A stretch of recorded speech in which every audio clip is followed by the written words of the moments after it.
Some people actually think that Android phones or devices can't actually replace PC when it comes to productivity and creative work.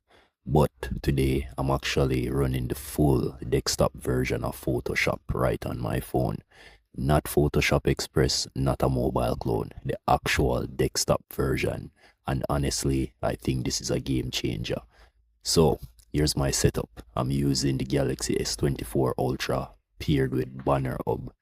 And today's goal is simple. Can my Android phone handle professional grade creative software like Photoshop? My name is George and welcome back to my pocket PC. And in today's video, we're about to find that out. There's specific Photoshop versions that you can run on Android because Photoshop doesn't officially support Linux, so there's only a specific amount of versions of Photoshop that can run on Android. Google Wine HQ Photoshop and just look at the compatibility between the versions of Photoshop that you may want to run on your device.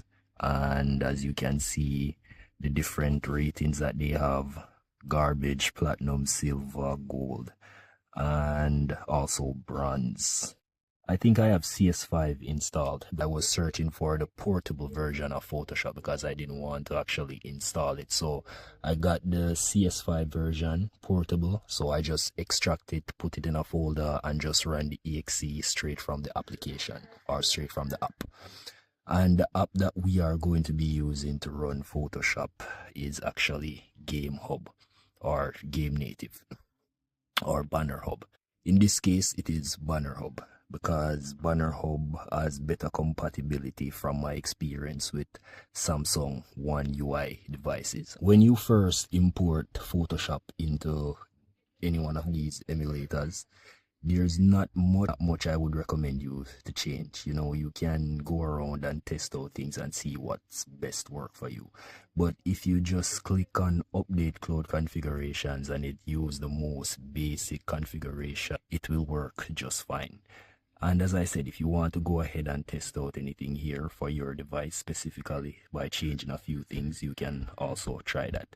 But for my device specifically, it just runs straight out of the box. No changes needed. Test out a couple of features. And as you can see, I have my touch controls enabled. Let's just disable that.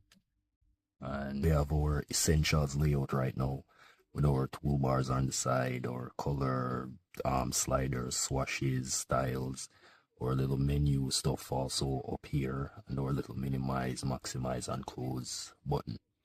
All right, so let us try opening a file. Let's create a new file first. And as you can see right there, we click OK. Have this here. Let us go to a paintbrush. This is working fine. Most of these tools are working or seem to be working. Changing the color. Opening a file. Try opening a PSD file first. Here is our PSD file. Here is our little PSD file. We have some hidden layers here, I would assume. As you guys can see, everything is completely working. This is a PSD file that I just loaded up.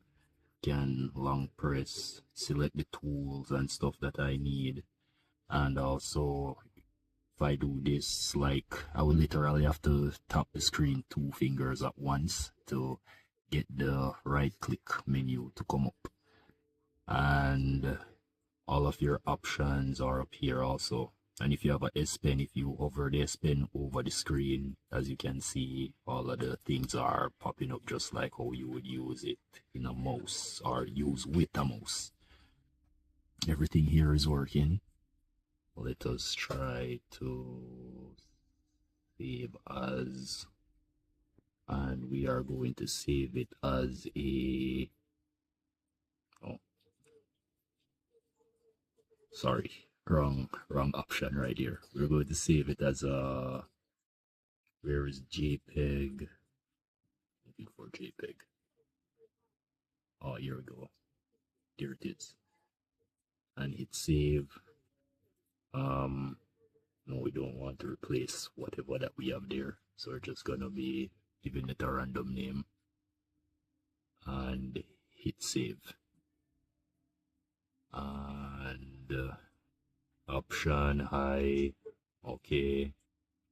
Click OK. It should be exported on our main storage location located in downloads. A quick check. You can just check if it's there. Downloads. And where is it? Here it is.